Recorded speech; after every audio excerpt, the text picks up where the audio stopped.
అంటే ఎవరు నిరంతర శివోపాసన చేస్తూ శివమంత్ర జపం చేస్తూ ఉంటారో వారి శరీరం శాంభవ తేజస్సుతో ప్రకాశిస్తుంది.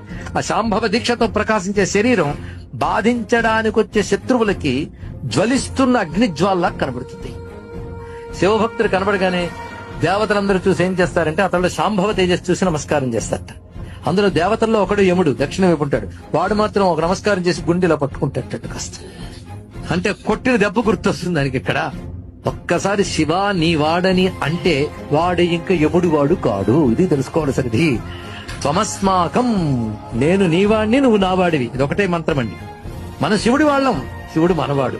అది అన్నాక ఇంకా లోకంతో భయం ఏముందండి. కానీ అన్నిటికంటే గొప్ప తెలివి ఏంటంటే ఈశ్వరుణ్ణి ఆశ్రయించాలన్న బుద్ధి ఒక్కటుంటే సర్వశాస్త్ర సారములు తెలిసినట్లే.